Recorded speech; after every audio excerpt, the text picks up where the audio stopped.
자료 구조와 알고리즘을 보겠습니다. 자료 구조와 알고리즘의 관계에 대해서 나오고 있는데요. 자료 구조는 알고리즘 과목의 직전 단계이기도 하고, 아까 이수 체계도를 봤었죠. 자료 구조를 먼저 배우고 난 후에 알고리즘을 배우게 됩니다.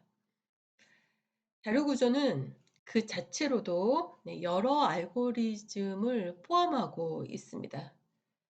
이 그림은 자료 구조와 알고리즘 간의 관계를 나타낸 그림인데요. 자동차 부품을 자료 구조로 볼 수가 있죠. 그러면 이러한 자동차 부품을 이용을 해서 자동차를 완성하기까지 어떻게 조립을 할 것인가.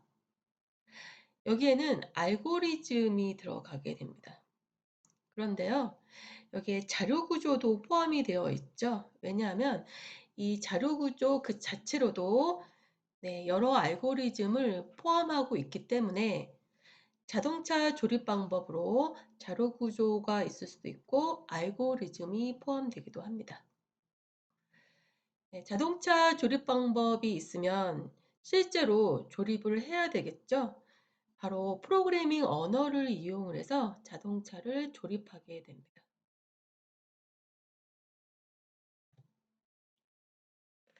그러면 알고리즘 표기 방법을 보겠습니다. 몇 가지 표기법이 있는데요.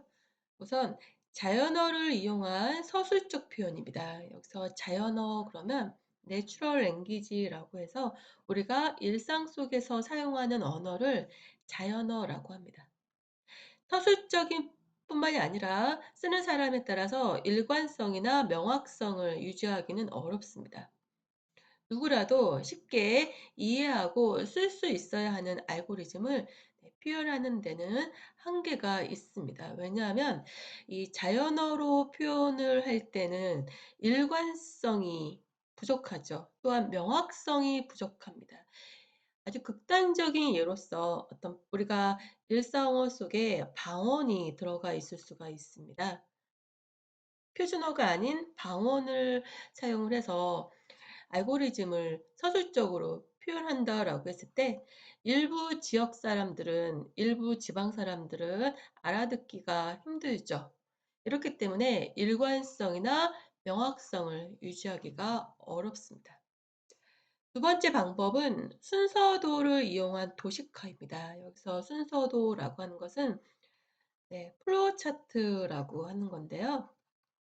명령의 흐름을 쉽게 파악할 수 있지만 복잡한 알고리즘을 표현하는 데는 한계가 있습니다. 이 플로우 차트를 이용해서, 즉 순서도를 이용해서 알고리즘을 표현을 할 때는 간단한 알고리즘을 표현하기에는 아주 좋습니다. 하지만 복잡한 알고리즘을 표현을 할 때는 그 순서도 자체가 매우 매우 복잡해지기 때문에 한계가 있을 수가 있습니다. 그 다음 방법은 프로그래밍 언어를 이용한 구체화입니다. 추가로 구체화할 필요가 없으나 알고리즘을 표현을 할 때 이미 프로그래밍 언어를 이용해서 구체화했기 때문에 추가적으로 구체화할 필요가 없으나 이 해당 언어, 이 프로그래밍 언어를 모르면 이해하기가 어렵겠죠. 예를 들어서 C 언어로 구체화할 경우도 있고 파이썬으로 구체화할 경우도 있고, 그러면 C로 된 알고리즘 표기법을 파이썬 이용자는 이해하기가 어려울 경우도 생기잖아요. 다른 프로그래밍 언어로 프로그램을 개발하는 경우에는 네, 다른 프로그래밍 언어로 변환해야 하므로 범용성이 떨어집니다. C로 표현을 했을 경우에는 파이썬 이용자는 파이썬으로 변환을 해줘야 되는 거죠. 이렇기 때문에 범용성이 떨어진다는 단점이 있고요. 그 다음에 가상 코드를 이용한 추상화입니다. 여기서 가상 코드라고 하는 것은 슈도 코드를 말합니다. 가상 코드는 직접 실행할 수는 없지만 일반적인 프로그래밍 언어와 형태가 유사해서 프로그래밍 언어로 구체화하기가 쉽습니다. 네, 일반적인 알고리즘 표기법인데요. 네, 이러한 코드가 앞에서 가상 코드, 슈도 코드라고 하는 거죠. 가상 코드는 일반적인 프로그래밍 언어와 형태가 유사하다라고 했습니다. 그렇기 때문에 일단 이렇게 가상 코드를 이용해서 알고리즘을 표기해 놓으면은요, 바로 프로그래밍 언어를 이용해서 구현을 하기가 쉬워집니다. 이 알고리즘은 하노이 탑 알고리즘을 그 슈도 코드로 표현해 놓은 것입니다. 네, 여기서 사용하는 알고리즘 표기법, 우선 여기 1번, 여기 함수 이름이 나오고요. 그 다음에 매개 변수 리스트가 나오고 뒤에 콜론이 나오고 있죠. 이것을 콜론이라고 하는데 함수의 시작을 의미를 합니다. 그리고 if문 같은 경우에는 if then이 있어야 되는 건데 then은 생략을 합니다. 대신에 들여쓰기를 해요. 이렇게. 그리고 중괄호도 없죠. 중괄호 사용을 안 하고 있습니다. 네, 여기 3번은 if else 구문인데요. 역시 then이 없이 사용이 되고 있습니다. 들여쓰기를 하고 있죠. else 다음도 들여쓰기를 하고 있습니다. 그리고 4번은 while loop에 속하는 문장 역시 들여쓰기를 해서 중괄호를 생략을 하고 있습니다. 중괄호 없이 들여쓰기를 사용을 해서 while 문장을 표현하고 있습니다. 그리고 요 5번 주석 표현 방식입니다. 이렇게 i를 i 증가시킨다. 주석을 나타내고 있고요. 이 강의 자료에서 사용하는 알고리즘 표기법입니다. 그럼 자료 구조의 추상 데이터 타입을 보겠습니다. 여기서 추상이라는 뜻은요. 그 abstract, A를 의미를 하고 데이터는 D죠. 타입은 T입니다. 따라서 자료 구조의 ADT라고 합니다. 우선 추상을 먼저 볼게요. 추상 abstract이라는 거 하는 건데 세세한 부분을 표현하지 않고 전체적인 이미지를 표현한 것을 추상적이다라고 부르죠. abstract이라고 부릅니다. 예를 들어서 이러한 소 한 마리를 그리고자 할 때 여러 가지 추상적으로 묘사를 할 수가 있을 것입니다. 우선은 이렇게도 표현할 수가 있죠. 가장 간단하게는 이렇게 뼈대만 남겨놓을 수도 있겠습니다. 역시 다 추상적인 묘사에 해당이 되는 거고 이 아래 그림은 이러이러한 논문 제목에 해당되는 초록, 에스트랙을 표현을 해 놓은 것입니다. 이게 그 영어로 abstract이라고 하거든요. 한글말로는 초록이라고 하죠. 논문 초록. 보통은 논문 제목이 나오고요. 그 아래 저자가 논문을 쓴 사람들 리스트가 나오게 되고 그 이어서 이러한 초록이 나오게 되고 초록을 지나서 본격적인 본문이 나오게 되는 거죠.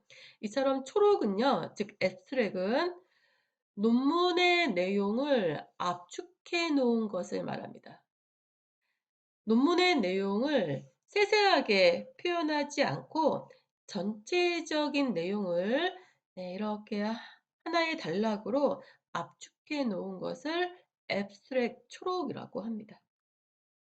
여기서는 그 abstract 초록이라는 단어, 즉 추상이라는 단어가 이렇게 그 내용을 압축시킬 때도 사용이 되고 있다. 뭐 이런 뜻으로 그림이 보여지고 있습니다.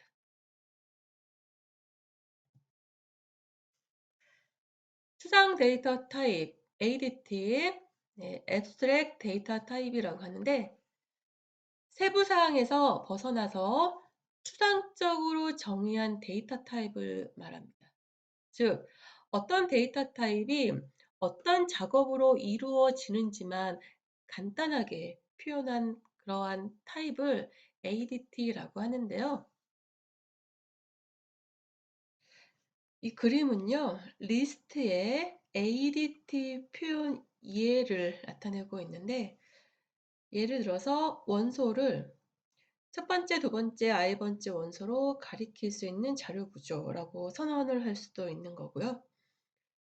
두 번째 예는 네, i 번째 자리에 새로운 원소를 넣을 수 있고 원소 x의 그 값을 찾기도 하고 i 번째 자리에 원소 삭제하기 이렇게 구체적인 내용이 아니라 네, 추상적으로 정의한 데이터 타입을 추상 데이터 타입 ADT라고 합니다. 이 예에서는 리스트의 ADT가 되는 거죠.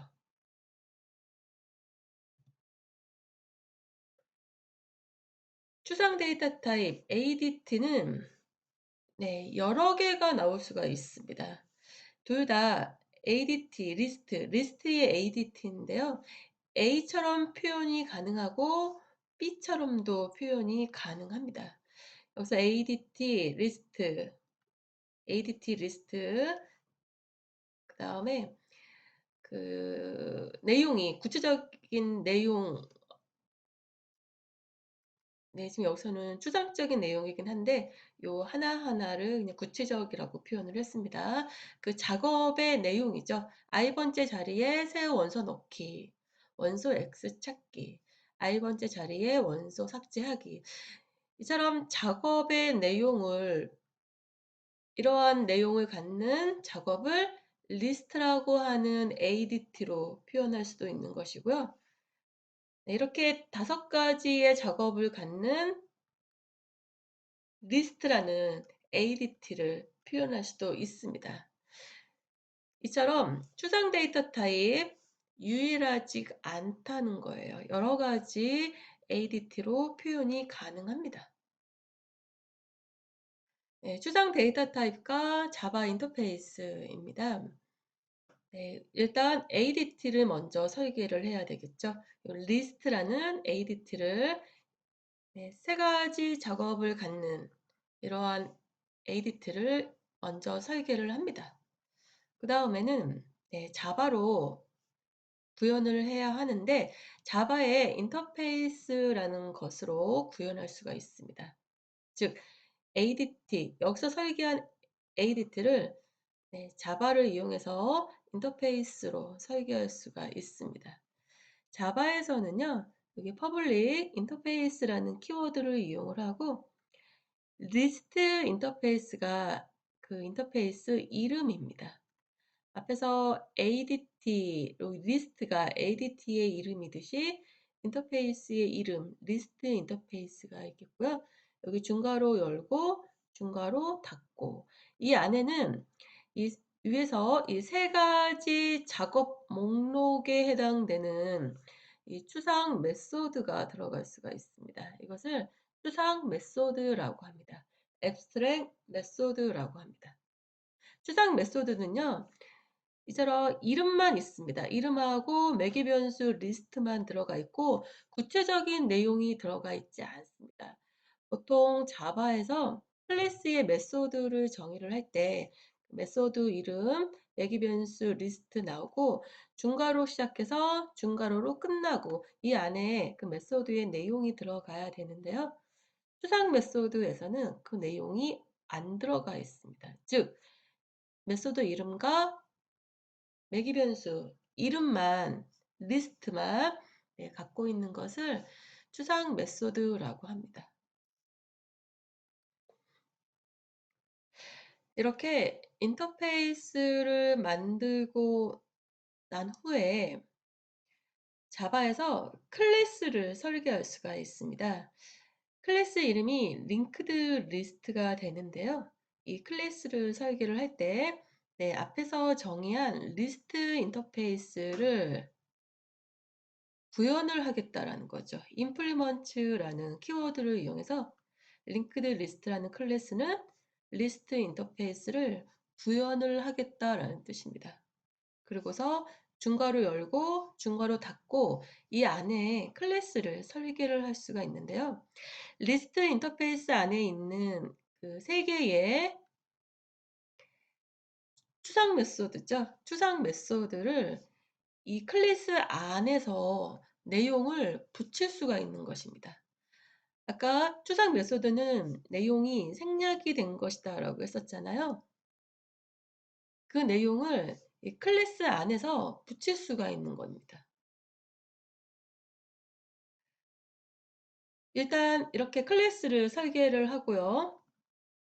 예를 들어서 여기 뭐 public void, public void add 뭐 int I object x 중괄호 열고 요 add에 대한 메소드 내용 적고 중괄호 닫고 이렇게 추상 메소드를 내용을 정의를 하고 사용자 프로그램에서요.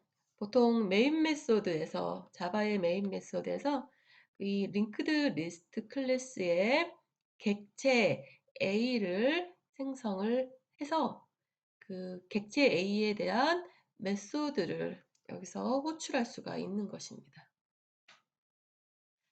네, 우선 ADT를 설계를 한 후에 인터페이스, 자바에서 인터페이스 설계를 하고요. 인터페이스를 구현을 하는 그 클래스를 설계를 한 후에 사용자 프로그램, 보통은 메인 메소드에서 이 클래스의 객체를 만들어서 그 메소드를 사용할 수가 있는 것입니다. 네, 이 그림은 ADT에서 사용자 프로그램까지의 그 과정을 나타내고 있는 그림입니다.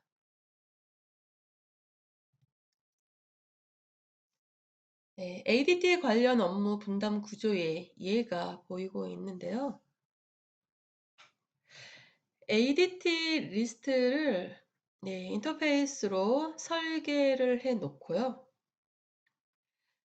사용자 프로그래머라든가 뭐 구현자 프로그래머는 그 인터페이스를 가져다가 용도에 맞게 내용을 채워 넣을 수가 있는 것입니다.